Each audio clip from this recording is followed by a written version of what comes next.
আপনি যদি বিএনপির কখনো কোনো উপকার করেছেন না, তাইলে আপনি মরিছেন। আপনি মরিছেন, আপনারা খেয়ে দেবে বিএনপি এক সময়, সব সময়। মানে ঐতিহাসিক ভাবে এটা সত্য। মানে 1975-এর 15 আগস্টে সোহরাওয়ার্দীর বডিগার্ডরা জয় বাংলা কইরা বিএনপির উপকার করেছিল না? হ্যাঁ, আগস্ট বিপ্লবীরা খায়া দিচ্ছে। বিএনপি আমলে তারা জেলে ছিল, তাদের কোনো কিছু করেনি। এই ছাত্ররা বিএনপি যখন কিছুই করতে পারতেছিল না, অকাতরে রাজপথে নেমা একটা বিপ্লব সাধন করলো, তাদের এখন কথা বলতে পারতেছে। এখন এই ছাত্ররা শত্রু হয়ে গেছে, খায়া দিছে। বিএনপি নিয়ে যখন কেউ কিছু বলতো না, যখন কেউ ডিফেন্ড করতো না, তখন এই শর্মা ডিফেন্ড করছিল বিএনপিকে। একবার না একাধিকবার প্রত্যেকটা বিষয়ে ডিফেন্ড করছে। আর আমার সাথে সেই শত্রুতা করে। যেই পাতে খায় সেই পাতে হাগে বিএনপি। ভারতীয় আধিপত্যবাদের প্রত্যক্ষ সেবাদেশী হয়েছেন আপনারা, বিএনপি। এখন আপনাদের সাথে বাংলাদেশের নাগরিকদের মুক্তির আকাঙ্ক্ষার দ্বন্দ্ব শুরু হয়েছে। এই লড়াই আপনারা পরাজিত হইবেন, অবশ্যই হইবেন। এটাই ইতিহাসের শিক্ষা। আজ হোক কাল হোক পরাজিত হইবেন। ইন্ডিয়ান সালসা খাইয়া যারাই বাংলাদেশের রাজনীতি করতে আসবে ধ্বংস হইয়া যাবে। যেই আসুক, যত বড় দল আসুক, মাথাতে রেখেন, কামে দিবে। যত কৌশল নেন আমাদের বিরুদ্ধে, কোনোটাই কোনো কাজে দিবে না, কোনোটা কোনো কাজে দিবে না। বিএনপির স্ট্র্যাটেজিস্ট হয়েছে কে জানেন? জানেন কে স্ট্র্যাটেজিস্ট? আসেন, এটা মজার জিনিস। বিএনপি স্ট্র্যাটেজিস্ট হয়েছে এখন বাংলাদেশে রয়ের সাবেক স্টেশন চিফের পোলা চন্দন নন্দী। সেই ঠিক করে দেয় কোনটা নিয়ে বিএনপি মাঠ গরম করবে। তার একটা বালসাল পোর্টাল আছে, নর্থ ইস্ট নাকি বালসাল, ওই ইন্ডিয়া থেকে ওই পোর্টালে একটা লেখা দেয় হুক্কা হুয়া কবে। আর ইডি থেকে বিএনপি, আওয়ামী লীগ, কচু খেতি আর ওয়াকার একেবারে লাইন বাই লাইন পইরা ক্যা হুয়া করবে। আপনি দেখেন, মিলে দেখেন আমার কথা ঠিক কিনা, মিলে দেখেন। এডিটর সাহেব না দেন না হুক্কা হুয়া আর ক্যা হুয়া।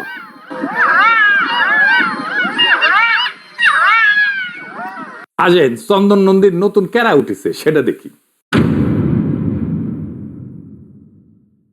গত কয়েক সপ্তাহ ধরে এই চন্দন নন্দী ওর নর্থ ইস্ট নিউজের এই রয়ের অর্থায়নে প্রকাশিত একটা পোর্টাল কিন্তু বাংলাদেশের জাতীয় নিরাপত্তা উপদেষ্টা ডক্টর খলিলুর রহমানের বিরুদ্ধে একের পর এক প্রতিবেদন আর নিবন্ধ লেখা অপপ্রচার চালায় যাচ্ছে।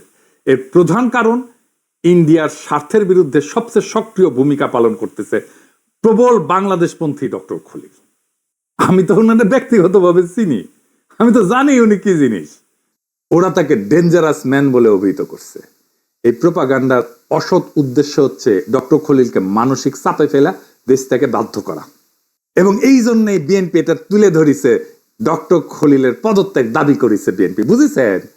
ওই চন্দন নন্দী উটি থেকে স্ট্র্যাটেজি দিছে, বিএনপি এটা খাইছে। এটাই বিএনপির সাথে রয়ের আন্ডারস্ট্যান্ডিং, বুঝছা?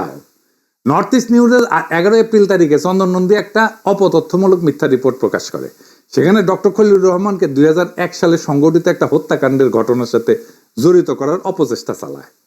বাংলাদেশে কেউ এটা বিশ্বাস করে না। প্রশাসন ক্যাডারের একজন সহকারী সচিব আয়েশা আফসারির এই হত্যাকাণ্ডের পূর্ণাঙ্গ তদন্ত 2 যুগ আগে 2001 থেকে 2006 সালে বেগম খালেদা জিয়ার বিএনপি সরকারের আমলে সম্পন্ন হয়েছিল।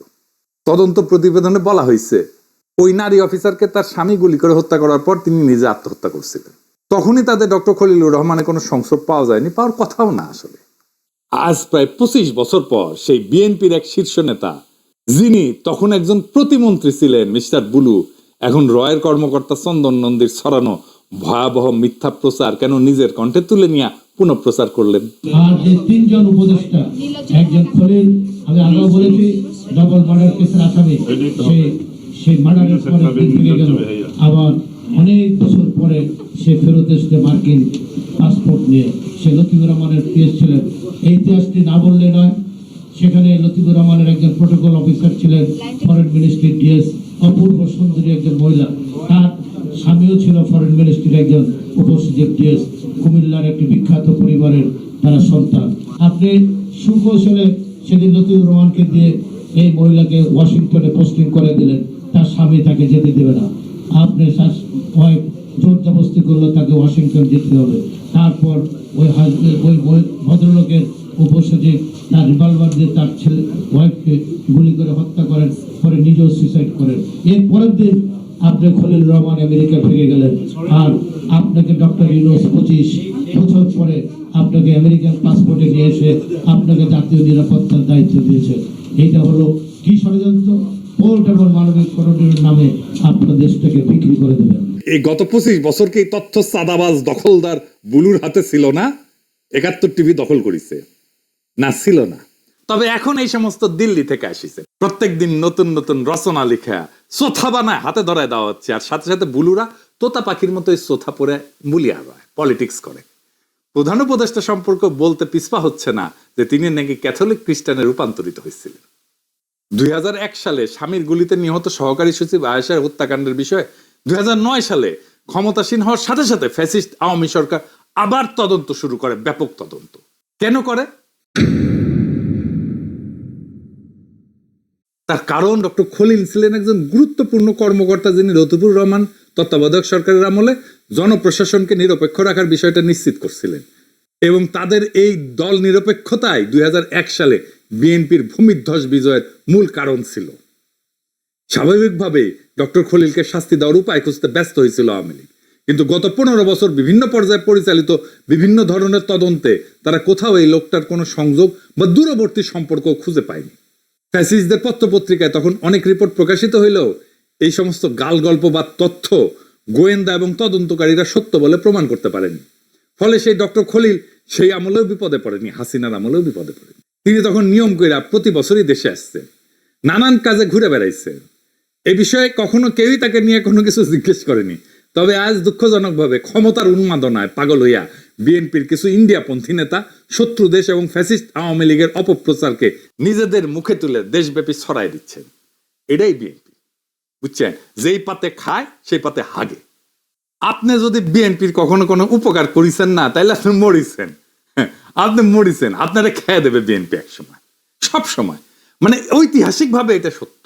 মানে 1975-এর 15 আগস্টে সোহরাওয়ার্দীর বডিগার্ডরা জয় বাংলা কইরা বিএনপির উপকার করেছিল না? হ্যাঁ, আগস্ট বিপ্লবীরা খায়া দিচ্ছে। বিএনপি আমলে তারা জেলে ছিল, তাদের কোনো কিছু করেনি। এই ছাত্ররা বিএনপি যখন কিছুই করতে পারতেছিল না, অকাতরে রাজপথে নেমা একটা বিপ্লব সাধন করলো, তাদের এখন কথা বলতে পারতেছে। এখন এই ছাত্ররা শত্রু হয়ে গেছে, খায়া দিছে। বিএনপি নিয়ে যখন কেউ কিছু বলতো না, যখন কেউ ডিফেন্ড করতো না, তখন এই শর্মা ডিফেন্ড করছিল বিএনপিকে। একবার না, একাধিকবার, প্রত্যেকটা বিষয়ে ডিফেন্ড করছে। আর আমার সাথে সেই শত্রুতা করে। যেই পাতে খায় সেই পাতে হাগে বিএনপি। বাংলাদেশ বিরোধী এবং এদেশের বিভিন্ন দেশপ্রেমিক মানুষের বিরুদ্ধে প্রথমে এই সমস্ত কথা বলা বা লেখা প্রচার করা হয় ইন্ডিয়ার বিভিন্ন সংবাদ মাধ্যমে। তারপরে কখনো এটা বহন করে বিএনপির নেতৃবৃন্দ অথবা বাংলাদেশের সশস্ত্র বাহিনীর সেনাপতিরা এবং তাদের লেসপেন্সার কচুখেতিরা। তারপর বাংলাদেশের সংবাদ মাধ্যমের উপর ভর কইরা এমন অপপ্রচার ছড়ায় দেওয়া হয় সর্বত্র। এই পদ্ধতি বা কৌশল সম্পর্কে দেশবাসী সচেতন, সতর্ক এবং সজাগ থাকা জরুরি। ইন্ডিয়া যার বিরুদ্ধে লাগে তার বিরুদ্ধে তারা নানান অপবাদের ঝড় তোলে, যার মধ্যে থাকে নারী ঘটিত গল্প, জঙ্গিবাদের অভিযোগ, অস্ত্র এবং মাদক পাচারকারীর ভ্রান্ত দায়। এইগুলাই হয় তাদের সবচেয়ে সহজ অপচেষ্টা। স্ট্যান্ডার্ড প্র্যাকটিস, চাণক্য নীতি, বুঝছাও? ডক্টর খলিলের ক্ষেত্রে তাই করেছে। এর মধ্যে দিয়ে ফসাদ করে বের হয়ে গেছে বরকতুল্লাহ বুলুর প্রকৃত চেহারা। সে যে আউট অ্যান্ড আউট ইন্ডিয়ান একজন মাল, ইন্ডিয়ান এজেন্ট, এটা বোঝার আর বাকি নাই। এইসব দেখে শুনে মনে হচ্ছে বিএনপির রয়ের এজেন্টে কিলবিল করিচ্ছে, সেইখানে ওই সমস্ত মাল কিলবিল করে। ডক্টর খলিলকে দেশছাড়া করার ইন্ডিয়ান অপচেষ্টায় উন্মত্ত হয়ে ওঠা বুলুরা কি সত্যি সত্যি বিএনপির প্রতিনিধিত্ব করে? বিএনপি কি ইন্ডিয়ার কাছে বিক্রি হয়ে গেছে? এর উত্তর বিএনপির শীর্ষ নেতৃত্বকেই দিতে হবে। অনেকে প্রশ্ন তুলিছে ডক্টর খলিল জাতীয় নিরাপত্তা উপদেষ্টা হইতে পারেন কিনা। আসেন এটা একটু বুঝে দেখি। এ বিষয় নিয়ে আমি কথা বলিনি কারণ আপনারা জানেন উনি আমার ঘনিষ্ঠ, এবং আপনারা এটাও জানেন যে উনি রোহিঙ্গা বিষয়ক উপদেষ্টা হওয়ার পরে উনি আমার সাথে যে একান্ত ব্যক্তিগত সম্পর্ক ছাড়া আর অন্য কোনো বিষয়ে কথা বলবেন না, সেটা উনি বলেই দিছিলেন আমাকে, এবং আমি এটা আপনাদেরকেও বলছিলাম।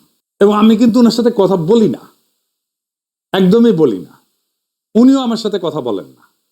এই সমস্ত ব্যাপারে আমরা এই ইন্টিগ্রিটিটা মেনে চলি। সেই জন্য ওনার বিরুদ্ধে প্রচুর অভিযোগ আসলেও আমি এটা নিয়ে কখনো মুখ খুলি নাই। যদিও এটা সত্য যে উনি যদি দেশের বিরুদ্ধে কাজ করেন কখনো, আমি তো তারা ছেড়ে দেব না, তাই না? আমি অবশ্যই তারা ধরবো, আমার বাপ হইলেও ধরবো, আমার বাপ ভাই হইলেও ধরবো। খলিল ভাই, আপনি একজন দেশপ্রেমিক, দৃঢ়চেতা, সাহসী পুরুষ। আধিপত্যবাদী শক্তির বিরুদ্ধে আপনি বাংলাদেশের সম্মুখ ভাগের সেনাপতি। দেশের আপামর জনগণ আপনার পক্ষে আছে, থাকবে। আমরা আপনার সাথে আছি। আপনাকে দেশছাড়া করার জঘন্য চক্রান্ত বাংলাদেশের জমিনে কোনোদিন সফল হবে না ইনশাআল্লাহ। ইনকিলাব জিন্দাবাদ।